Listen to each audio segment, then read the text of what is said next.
શ્રી યમુનાજી છે.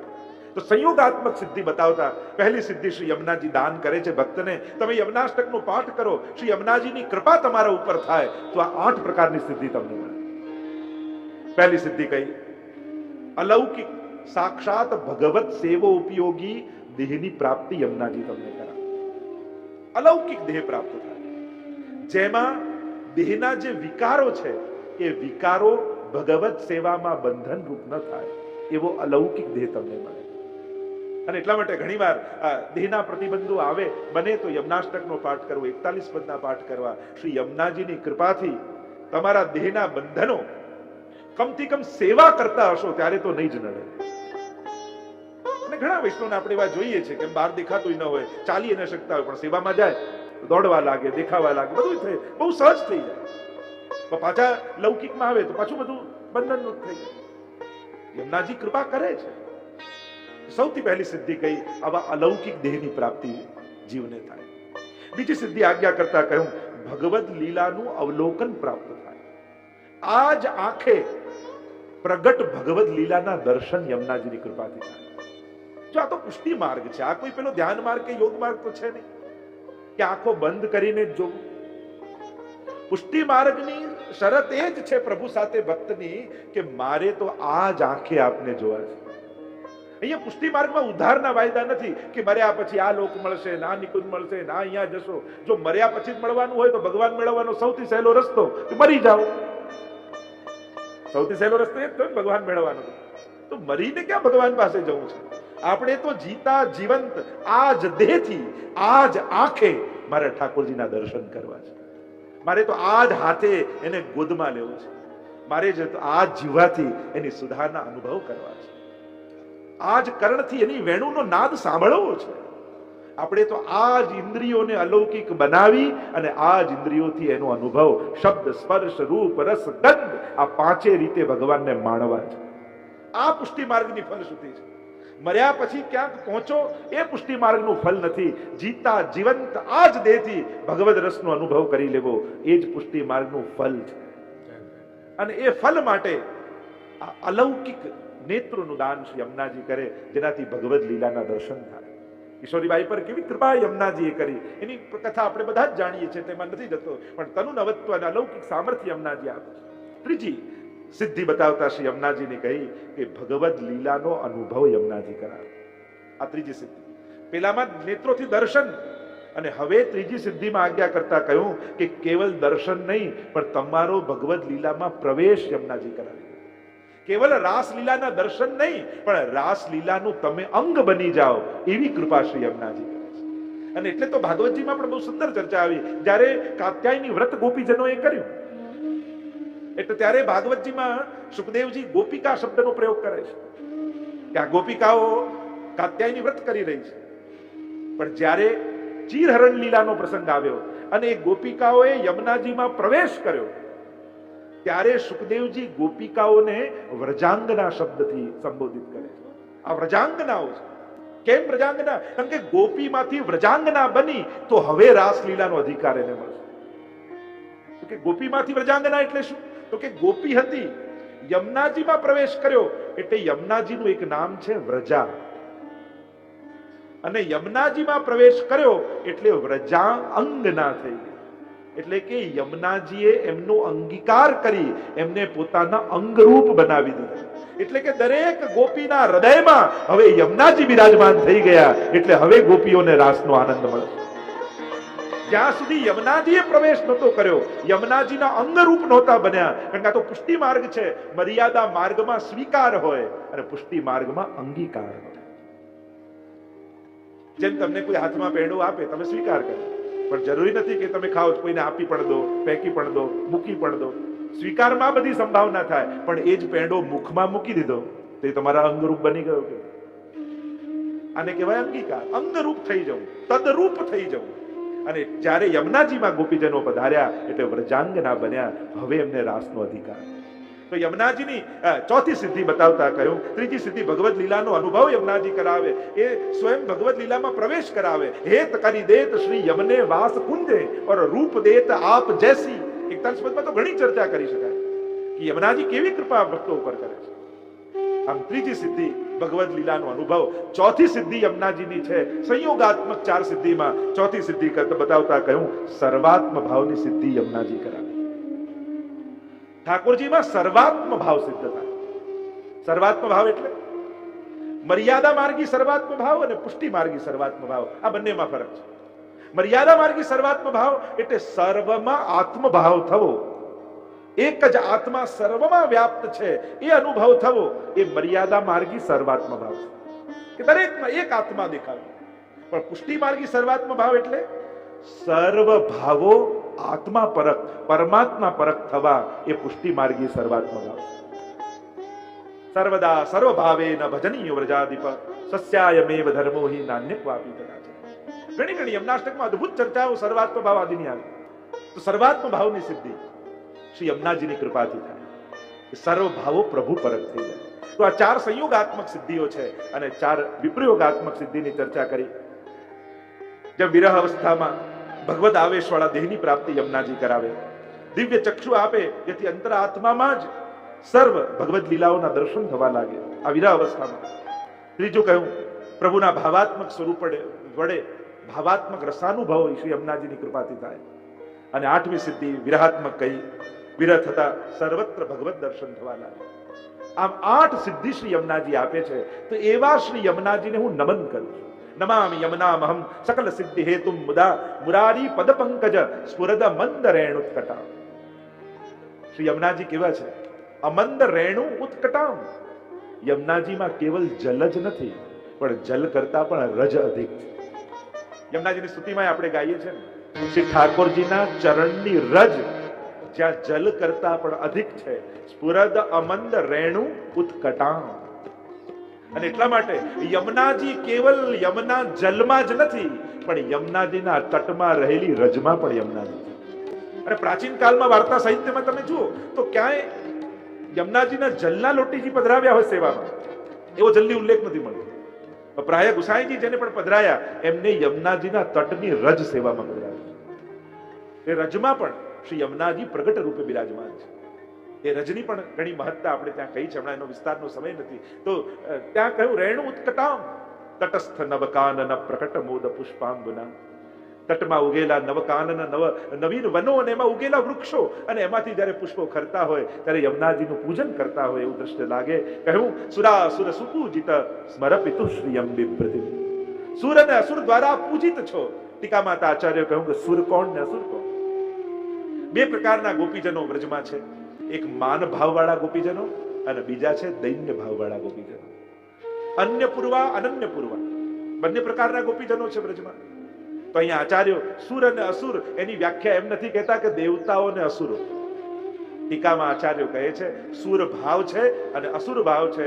તો સુર ભાવવાળા ગોપીજનો અને અસુર ભાવવાળા, તો દૈન્ય ભાવવાળા ગોપીજનો છે એ સુર અને જે માન ભાવવાળા ગોપીજનો છે એ અસુર. તો 2 ભાવવાળા ગોપીજનો અને એના દ્વારા શ્રી યમુનાજી પૂજિત છે. શ્રી ઠાકોરજી કેવા છે? શ્રીયમ બિભ્રતિમ સ્મરપિતુ શ્રીયમ બિભ્રતિમ. ઠાકોરજીની યમુનાજીની શોભા કેવી છે? તો કે સ્મર પિતુ. સ્મર એટલે કામ, કામદેવ. જેમ એવી કથા પ્રાચીન પુરાણોમાં કહેવામાં આવે ને કે જ્યારે મહાદેવજીને મોહિત કરવા માટે કામદેવ ગયો અને મહાદેવજીએ 3જું લોચન ખોલ્યું અને ભસ્મ થઈ ગયો કામદેવ. અને એની પત્ની રડતી રડતી રડતી આવી કહેવા લાગી કે મારા પતિ મને ક્યારે મળે? તો જબ જદુબંસ કૃષ્ણ અવતારા કૃષ્ણ તનય હોહી પતિ તોરા. કે જ્યારે કૃષ્ણ અવતાર થશે ત્યારે એના પુત્ર રૂપે તારા પતિ તને મળશે. તો આમ ભગવાનના પુત્ર એ પ્રદ્યુમ્ન છે. એ સાક્ષાત અલૌકિક કામદેવનું સ્વરૂપ છે. અને આમ વર્ણન કરતા યમુનાજીની શોભાને બતાવતા કહ્યું કે યમુનાજીની શોભા કેવી છે? સ્મર એટલે કામદેવ, એના પિતુ એટલે એના પિતા કોણ? તો કે શ્રી કૃષ્ણ. અને શ્રીયમ બિભ્રતિમ શ્રી કૃષ્ણની શોભાને ધારણ કરનારા એવા શ્રી યમુનાજી. એમ કહેતા આગળ ગાન કરતા શ્રી મહાપ્રભુજી આજ્ઞા કરે. શ્રી યમુનાજીના ભૂતલ પર પધાર્યાના એ પ્રભાના સ્વરૂપનું વર્ણન કરતા શ્રી મહાપ્રભુજી આજ્ઞા કરે. કલિંદ ગિરિ મસ્તકે પતત મંદ પૂરોજ્વલા વિલાસ ગમનોલ્લસત પ્રકટ ગંડ શૈલોન્નતા. કલિંદ ગિરિમસ્તકે, કલિંદ પર્વતના મસ્તક પરથી પડતા. કારણ કે યમુનાજીનું પ્રાગટ્ય એક તો ઠાકોરજીના હૃદય પ્રદેશમાંથી છે અને બીજું સૂર્યમાંથી પ્રાગટ્ય માનવામાં આવ્યું. એક આધિદૈવિક સ્વરૂપનું પ્રાગટ્ય, એ ભૌતિક સ્વરૂપનું પ્રાગટ્ય. સૂર્યસુતા પણ કહેવાયા છે શ્રી યમુનાજી. એટલે કલિંદ પર્વત પરથી પડતા. કલિંદ ગિરિમસ્તક, કલિમ કલિમ યતિ ખંડયતિ તિ કાલિંદી, જે કલીના દોષોનું ખંડન કરનારા છે એ જ કાલિંદીનો અર્થ થાય. શ્રી યમુનાજીનું એક નામ કાલિંદી છે. કલિંદ ગિરિમસ્તકે પતત મંદ પૂરોજ્વલા, છે શ્યામ પણ એક શિલા પરથી બીજી શિલા પર પડતા અને વહન કરતા યમુનાજી ઉજ્જવલા શ્વેત લાગે છે. અને આમ વિલાસ ગમનોલ્લસત પ્રકટ ગંડ શૈલોન્નતા, વિલાસપૂર્વક ગતિ કરતા, એક શિલા પરથી બીજી શિલા ઉપર ગતિ કરતા યમુનાજી સઘોષ ગતિ દંતુરા સમધિરૂઢ દોલોત્તમા, સઘોષ અવાજ સાથે ગતિ કરતા શ્રી યમુનાજી કેવા લાગે? એક શિલા પરથી બીજી શિલા ઉપર જતા સમધિરૂઢ દોલોત્તમા, જાણે ડોલીમાં બેસીને. બે અર્થ કર્યા દોલોત્તમાના. એક દોલનો અર્થ થાય ઝૂલો. આપણે દોલ ઉત્સવ કરીએ છીએ ને, હોલીના બીજા દિવસે દોલ ઉત્સવ થાય એટલે ઝૂલો કહેવાય દોલ એટલે સંસ્કૃતમાં. તો જાણે ઝૂલા પર બિરાજીને યમુનાજી ઝૂલતા ન હોય એવું લાગે, જાણે એક શિલા પરથી બીજી શિલા પર ગતિ કરતા હોય ત્યારે. અથવા બીજો એક અર્થ કર્યો દોલોત્તમાનો. દોલ એટલે ડોલી. માનો નવ દુલ્હની આઈ ગવને, 41 પદમાં કહ્યું ને કે યમુનાજી પધારતા હોય કલિંદ પર્વત પરથી તો એટલા વેગમાં પધારતા હોય, પણ જ્યારે વ્રજમાં આવે ને પછી શાંત થઈ જાય. જેમ પ્રભુને મળવાની ઉત્કંઠા, જેમ નવવધુને એના પતિને મળવાની જે ઉત્કંઠા હોય અને ડોલીમાં બેસીને જતી હોય અને એને મનની જે ગતિ હોય એ ગતિ યમુનાજીમાં દેખાય, પણ પછી વ્રજમાં આવી જાય પછી શાંત થઈ જાય. પોતાના પતિને ત્યાં આવી ગયા પછી શાંત થઈ ગયા. તો માનો એમ લાગે નવ દુલ્હની આઈ ગવને, જેમ નવોઢા અને એનું આણું થતું હોય અને પતિને મળવાની જે ઉત્કંઠા એના મનમાં હોય એવા શ્રી યમુનાજીની ગતિ લાગે, જાણે ડોલીમાં બેસીને વ્રજ તરફ પધારી રહ્યા છે. એવા શ્રી યમુનાજી કેવા છે? મુકુંદ રતિ વર્ધિની. મુક્તિને પણ મુક્તિ આપે એ મુકુંદ, અને એમાં પ્રેમ પ્રગટાવનારા કોઈ હોય તો એ યમુનાજી છે. મુકુંદ રતિ વર્ધિની. એવા શ્રી યમુનાજી જયતિ પદ્મ બંધો સુતા. આપનો જય હો. આપ કેવા છો? પદ્મ બંધો સુતા. પદ્મ એટલે કમળ, અને કમળનો બંધુ કોણ? તો કે સૂર્ય. સૂર્ય ઉગે તો કમળ ખીલે, અને આ પદ્મ બંધુ એટલે સૂર્ય, અને સુતા એટલે પુત્રી. હે સૂર્ય પુત્રી, આપનો જય હો. એમ કહેતા શ્રી મહાપ્રભુજી આગળ ગાન કરતા કહે, ભુવમ ભુવન પાવની, અનેક 14 લોકને પાવન કરનારા શ્રી યમુનાજી ભુવમ ભુવન પાવની અધિગતામ અનેકસ્વની ભૂતલ પર પધાર્યા છે. પ્રિયા ભિરિવ સેવિતામ શુકમયુર હંસાદિભી. શુકમયુર અને હંસ કઈ રીતે સેવાયેલા? જાણે પ્રિયાની જેમ સેવાયેલા. ત્રણેય પ્રકારની સેવા બતાવી, કાયી, વાચિક અને માનસિક. શુક એ વાચિક સેવા છે, મધુર બોલે અને એટલા માટે વાચિક સેવાનો દ્યોતક છે. મયુર પાંખો ફેલાવી, પીછા ફેલાવીને નૃત્ય કરે, એ કાયિક સેવા છે. અને હંસ એ આ ધ્યાન મગ્ન થઈ અને ચિંતન કરતો હોય એ માનસી સેવા છે. આમ ત્રણેય પ્રકારની સેવાનું સૂચન અહીંયા કર્યું. શુકમયુર હંસાદિભી, એના દ્વારા પ્રિયાની જેમ સેવાયેલા આપ છો.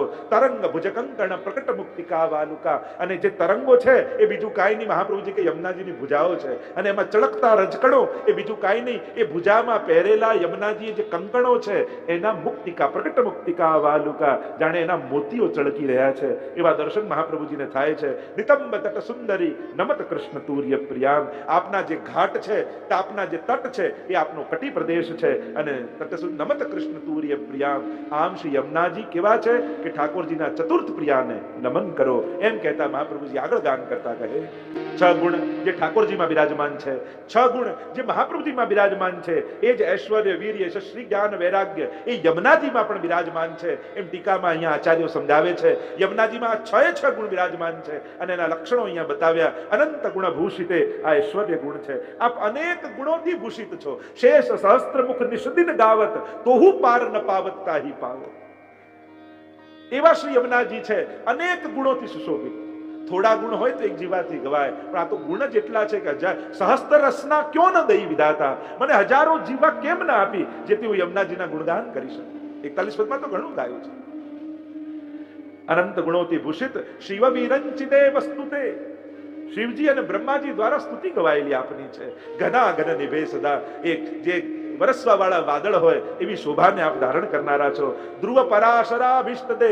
ધ્રુવજી અને પરાશરને અભિષ્ટ ફળ આપનારા છો.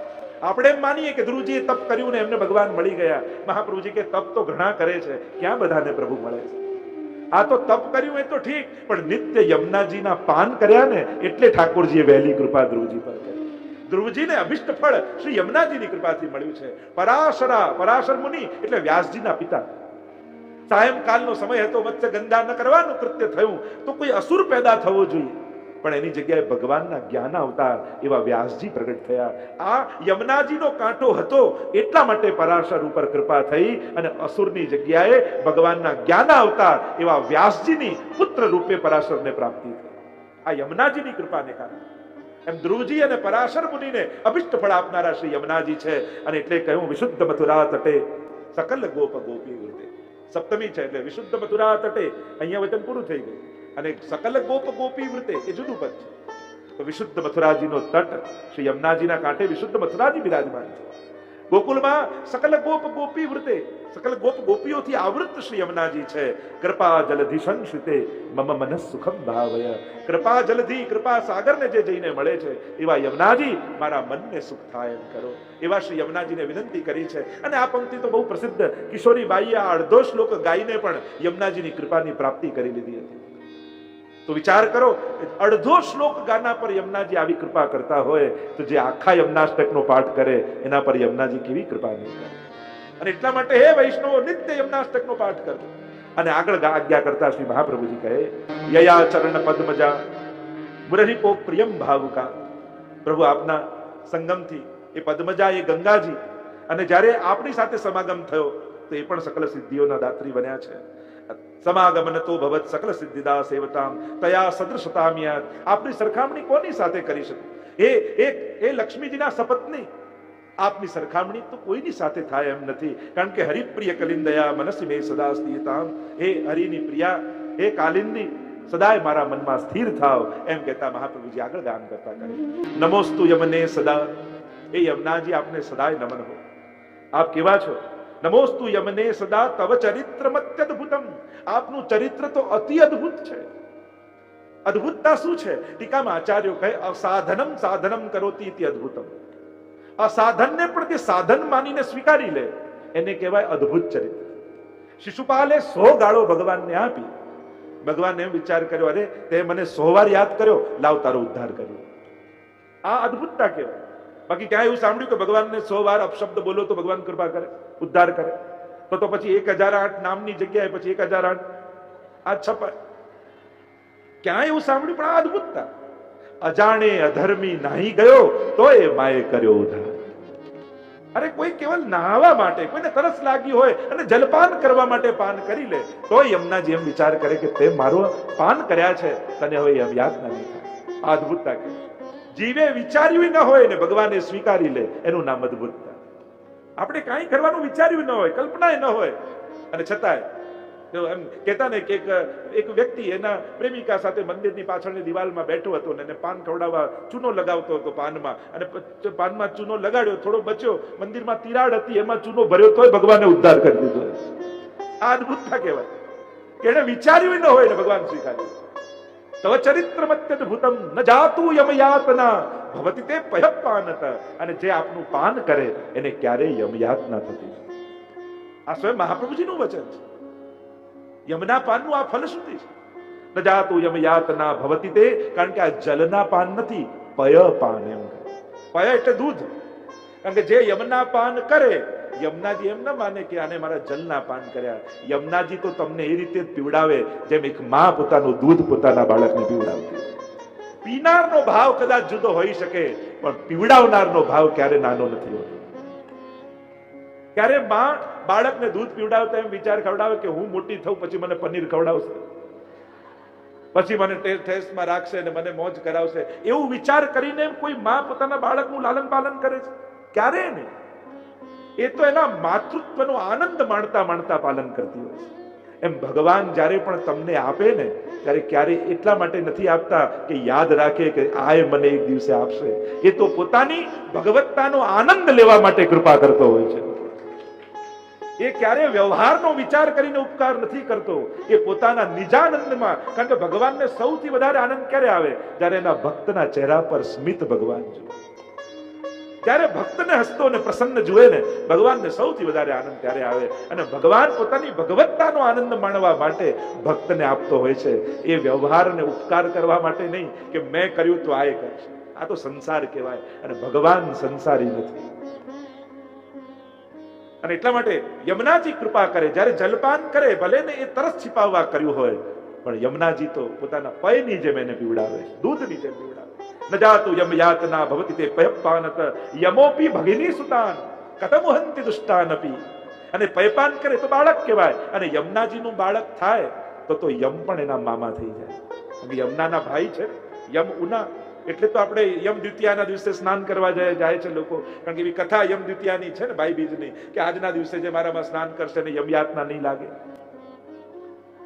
અને યમ ઉના યમના નાના બેન, તો કહ્યું કે પછી તો મામા કહેવાય યમરાજા. અને આપણે ત્યાં તો કહ્યું કે મા મારે પણ મામા ન મારે. તો યમોપી ભગિની સુતાન કથમ હંત. દુષ્ટ હોવા છતાંય પોતાના ભાણિયાને મામા કેમ મારે? અને એટલા માટે કહ્યું પ્રિયો ભવતી સેવનાથ તવ હરે યથા. ગોપિકા પ્રિયાની જેમ સેવાયેલા આપ છો એમ કહીને આગળ મહાપ્રભુજી ગાન કરતા કહે મમાસ્તુ તવ સન્નિધૌ. તમારું સાનિધ્ય પ્રાપ્ત થાય. તનુ નવત્વ મેતાવતા. અને આપના સાનિધ્યથી તનુ નવત્વનું દાન કરનારા આપ છો. એક છે નવતનુ અને બીજું છે તનુ નવત્વ. એક છે સાનુભાવ અને બીજું છે, આપણે ત્યાં બે પ્રકારની ભાવના કહીએ, એક છે સેવાની માનસી ને બીજું છે માનસી સેવા. બંનેમાં ફરક. તનુ નવત્વ અને નવતન. તો તનુ નવત્વની પ્રાપ્તિ આપ કરાવનારા છો. અને આપની લાલના હો અતોસ્તુ તવ લાલના સુરધુની પરમ સંગમાત. એ સુરધુની એ ગંગાજીના સંગમ આપને થયા અને સકલ સિદ્ધિના દાત્રી થયા.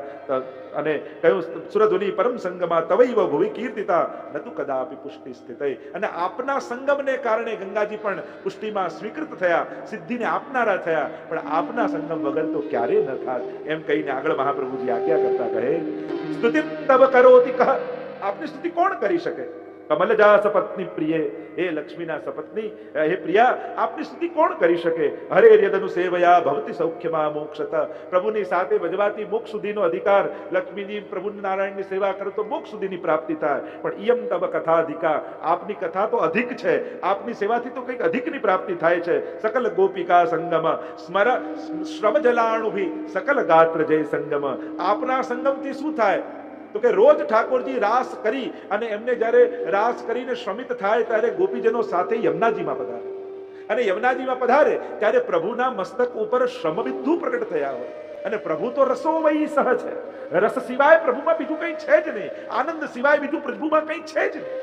અને આનંદાત્મક ભગવદ રસાત્મક એ શ્રમબિંદુઓ શ્રી યમુનાજીમાં ઠાકોરજી નિત્ય પધરાવે. અને જ્યારે આપણે યમુનાજીમાં જઈએ તો યમુનાજીમાં બિરાજમાન ભગવદ રસનો સકલ ગાત્ર જય સંગમ.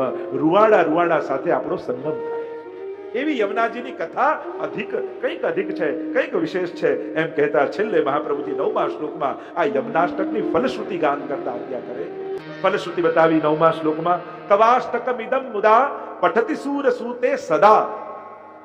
સૂર સૂતે સદા એનો પાઠ કરે છે.